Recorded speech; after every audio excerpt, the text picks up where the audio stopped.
I'm Ryan Manchee with Basis Technologies. We're talking marketing inspiration and advertising innovation, and I'm joined with a very special guest, Michelle Crossan-Matos from Ulta Beauty. You are Chief Marketing Officer over at Ulta. Thank you so much for joining me today. Thank you for having me, and what a privilege to be with you today. Yeah, beautiful setting, very exciting week with a lot going on.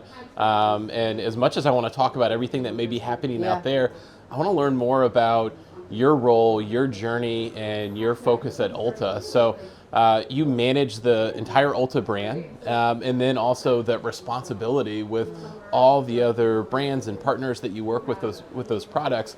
Can you talk about how you are so successful in those like secrets to win that you've discovered in your 4 or 5 months with the company?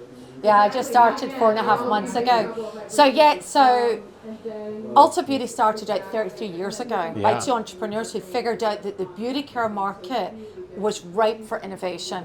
And this is really important because what they figured out is that as a shopper, you often buy mass products, but you often splurge in some luxury products. And they figured out there was no retailer that actually housed both. And so way back in the day, that actually was the first form of innovation Ulta Beauty brought to market, housing all of those lineups together, all the way from mass right the way to prestige and luxury. So today, for instance, we have e.l.f. all the way to Chanel and Dior, which is exciting for our consumers. And so for us, it's so important being the #1 US beauty retailer that in fact we're everywhere in the United States, every state. We're in strip malls so that we're accessible for all the kids out there, for all the mums out there, for every beauty enthusiast, so that they can enjoy the beauty world. That's amazing. That's amazing. So, and if I look back at your career, you've got a pretty storied career, and like continue to build upon that. How do you feel like your role as a CMO and just marketing in general, how has that changed? How has that transformed? You talked about some of the innovation with Ulta, but like from a marketing perspective and that CMO role, how's that evolved? Yeah. Funny, the CMO role, and we talk a lot here in Canada about the CMO role, is it, left brain, right brain, kind of right brain, and I always think about middle brain. I think you have to be very analytical, but you have to be very creative because you're the individual that should be creating the vision of where the brand can go in the future. You need to think about the purpose that your brand has. And for us in Ulta Beauty, it's all about, beauty being a force for good for all is really, really important. So for me, you're shaping culture.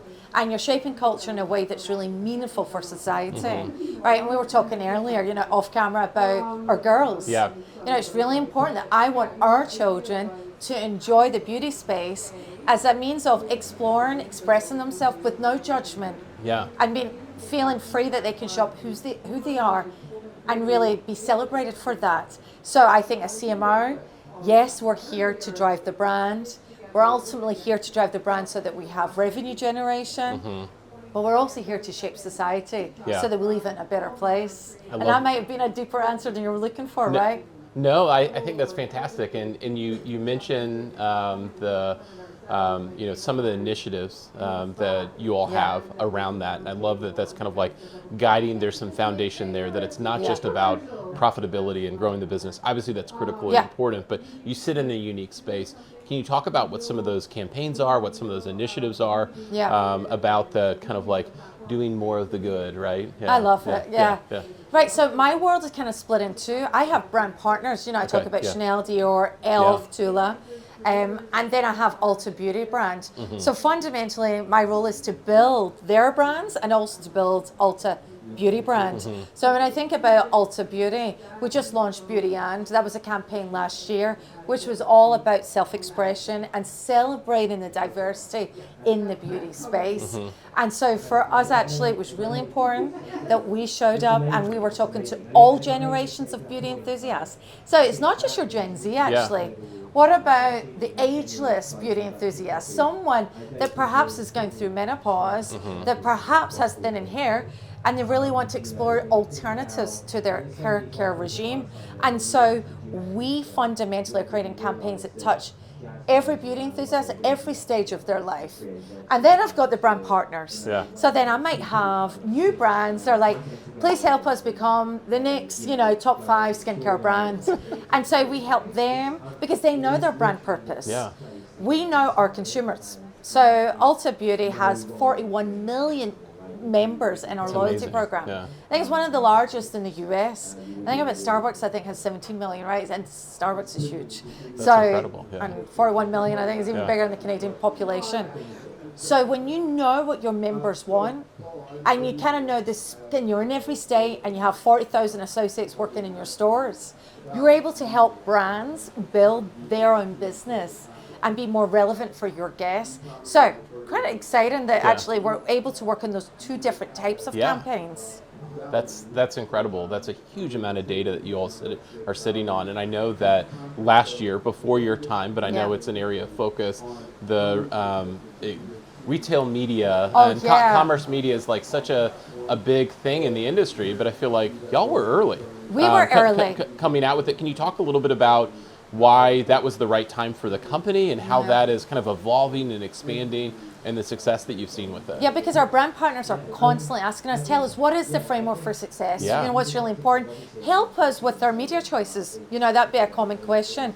And so it felt very, very natural for us. So, okay, have a retail media network and be able to use our first party data with your campaigns, which we can help you target with precision, but also help them with their content as well and drive even more personalized content.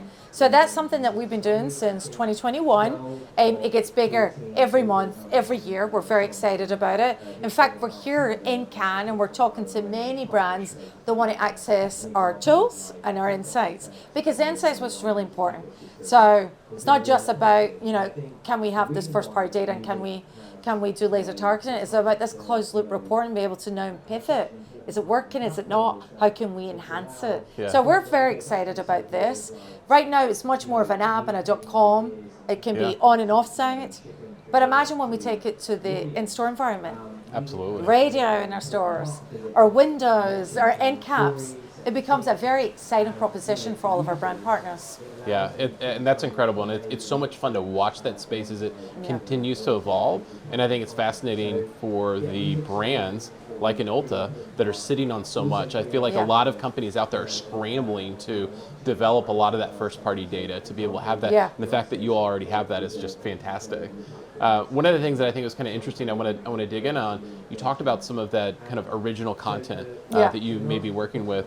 The kind of like tangential area is working with maybe influencers. And I know like the whole beauty category, again, my 12-year-old spends a lot of time, not so much TikTok, try to limit a little bit of that, but whether it's TikTok or whether it's Instagram or any of these different social tools that are out there with some of the influencers, how has Ulta Beauty really leaned into some of the influencers and the creators within the space? It's huge for us, and we're one of the leading players in beauty in social, because we're creating a lot of native content depending on the channel, right? So like TikTok, for instance, you really shouldn't take content designed for another channel and repurpose it. Sure. And so we've had major learnings on TikTok for good and some spaces there, which because of our brand purpose, it made perfect sense for us. So we have a huge roster of influencers, but I also have all the people that work in, all our associates that work in our stores. And guess what? They're actually influencers too. They're ambassadors, right? They're the best ambassador we have. So like, for instance, if your daughter goes into the same store, she will know the people that work there. She'll be waiting, we'll hear this, there's always people just waiting for me and asking me, hey, can you tell me the latest NYX mascara? I really want to find out the latest Clinique lip balm or whatever. And so it's really, really important that we actually leverage that, because that's the most authentic voice that we have. Yeah. It's so authentic, it's so us. And there's natural diversity there. Yeah. It's diversity matching the shopper that's coming in. So actually I get very excited about the programs that we have for influencers. I get excited about the native content, but I get even more excited about our own people, our own associates, and what they can do. That's amazing. I feel like the trust and the hiring great people and supporting them and empowering them, I feel like a lot of brands, that may be scary for them to put their employees, maybe those frontline service focused employees in that position. But I love that y'all are really embracing that. And I think with that, and then also what you're talking about, kind of like ageless, timeless beauty, that like it matters to everybody, the youngest to the oldest and everybody in between. Everybody wants to feel beautiful, right? Yeah. Can you talk a little bit about some of the efforts that you have around D, E, and I, and some of the impact that you all have made? And I think it's really interesting, some of the commitments that Ulta has made around that, really at the forefront. I love what we do in D&I. I mean, it really is an inside-out effort for us. But I'd say one of the programs I really love is the Muse Accelerator program, where we invite founders to join this program, and our merchants, and actually many of our leaders and other founders are mentoring these founders and helping them build their own brands, helping them think about their business case, their P&L, their go-to-market. And then fundamentally, some of them will be listed in Ulta Beauty. Yeah. And that is a dream come true for many of our founders. And so, for instance, one of our other founders for Better Not Younger is actually a great mentor now for the next wave of entrepreneurs. Yeah. And so, and that in itself inherently is targeting BOPIC and diverse founders. And that's what we really, really need to do. And so Better Not Younger is an Hispanic founder, and being able to share all of the great learnings in particular there. So I'm very excited about that. Our campaigns are designed for our guests in mind. You know, we don't think it has to be a D&I campaign. Actually, everything we do is inclusive, because beauty in itself is all about self-expression. So when you're all about self-expression, you must be inclusive by nature. So that's the one thing I love about the beauty industry. I love it. I love it. That's fantastic, and I feel like that is such a great note to end on. Yeah. Michelle, thank you so much for your time. Appreciate you taking a few minutes out of your very busy week, but it was fascinating to sit down with you and learn a little bit more about your journey and the amazing things that Ulta Beauty is doing. Thank you. Excellent. Thank Appreciate you. it. Thank you.